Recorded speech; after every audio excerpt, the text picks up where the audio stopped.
What's going on, lads and lasses? Welcome back to 100% Mag. So, yet again, Newcastle United took to the pitch in the Premier League to play against Crystal Palace, this time down at Selhurst Park. And of course, as you can see to my right, it ended in a 1-1 draw. It could have ended in a loss though, however, as Crystal Palace did score in the game in extra goal, but it was disallowed for a foul on Newcastle United player inside the penalty area, so that goal got wiped off. So it could have been a loss. But to be honest, at the end of the day, yes, we drew the game 1-1. But if you look at the way, we had to line up and the game plan for this game, Graham Jones was taking charge of the team for the first time as the caretaker boss, with, of course, Steve Bruce already being given the sack. And he didn't really have much time, I don't think, Graham Jones, to be able to change things or adapt his own sort of game plan on the team, and adapt his own style to the team neither. So it is understandable that, we did go into the game with a 3-4-2-1 formation, which of course is something that we've seen, Steve Bruce use over his time at the club, with their wing backs in Javier Manquillo and Matt Ritchie, of course, switching out every so often for the likes of maybe a Jacob Murphy or something like that, but the team lineup wasn't too bad. There was some questionable decisions, of course, with the fact of Miggy Almiron being on the bench, Joe Willock being on the bench. Of course, there was other players, like Fabian Shaw. Would have loved to have seen Shaw playing in that centre-back role instead of Emil Kraft, because, to be honest, Emil Kraft looked very weak on the ball at times. He looked like he was asleep at times as well. He made quite a few passing mistakes in the game. Sean Longstaff as well, another one, that made quite a few passing mistakes in the game as well. So we could have done with the likes of Almiron coming on earlier or starting the game from the off. Willock starting the game from the off as well. Maxi had some pretty good chances in the game, but he was just being hacked down, every time he got a chance to break away, he was just getting hacked down by the Palace players. And of course, we went in at half time, 0-0. We'll come out for the second half, and of course, it's not until the 56th minute of the game and Christian Benteke gets the opening goal for Crystal Palace. And I've got to say, it was a pretty lacklustre goal by Palace.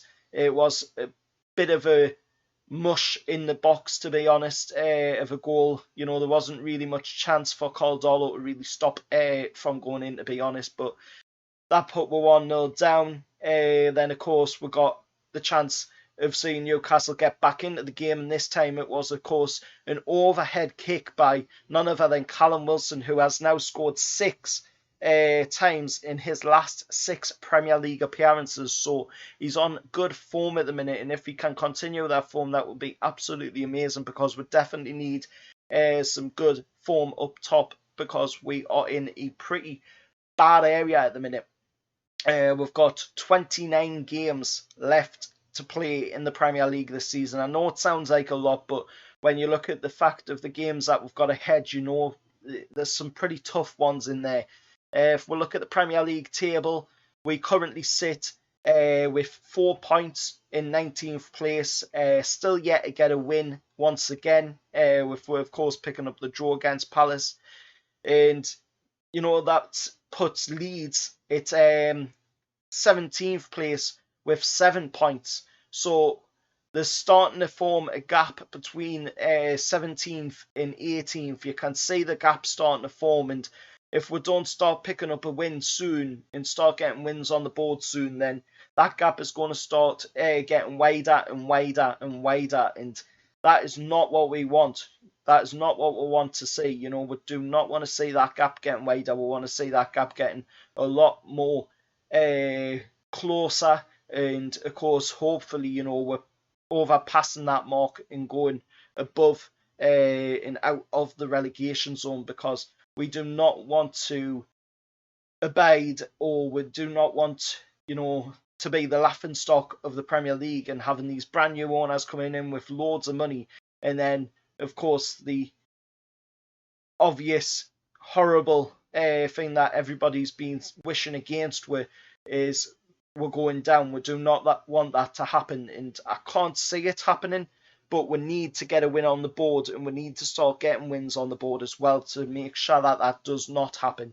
There's been lots of talk about managers coming in. You know, Paulo Fonseca is a big favourite with the bookies, and he seems to be a pretty big favourite with the new owners as well. Frank Lampard was mentioned, as the Rubens seemed to want to bring Lampard in, but Lampard's now pushed himself away from it and said, you know, that he's not really interested in the job. He doesn't think he'd be suited for the job. And to be honest, I've got to agree with him. You know, I've got to agree with Frank Lampard because he's not experienced enough to take on a task of this size. And it's a pretty big task. It's a pretty big build that we're looking at here. You know, this is going to form Newcastle for the next 10, 20, 30, 40, whatever years, you know, so it's a big project ahead.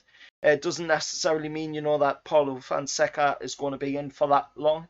He could just be like, it's been mentioned, you know, a short-term manager to build the team now, and then we'll look at somebody like a Pep Guardiola down the line, you know, somebody of that class of manager. But we'll see what happens with that, of course. But we drew once again, and we've yet to get another win, this season against anybody in the Premier League. So we'll have to go into the game against Chelsea, see what we can get now, but that's going to be a tough game, I reckon. You know, so we'll have to see what happens in that one. But let us know your thoughts down in the comments below. We're yet to get a win again today, and we'll come away with a point. But like I say, you know, it could have been a loss, so we'll take it, you know, with a pinch of salt that we got this point today, and we'll move on and take it on the chin.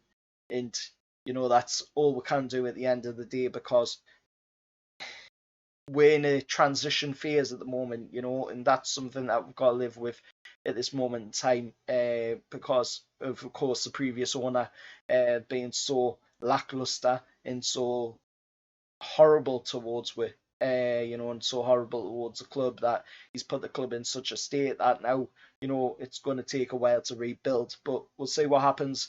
Let us know your thoughts anyway down in the comments below. As always, remember, like, share, subscribe to 100% Mags, and this has been your match review for the Crystal Palace game down at Selhurst Park. Till next time, see you all later, and however, lads.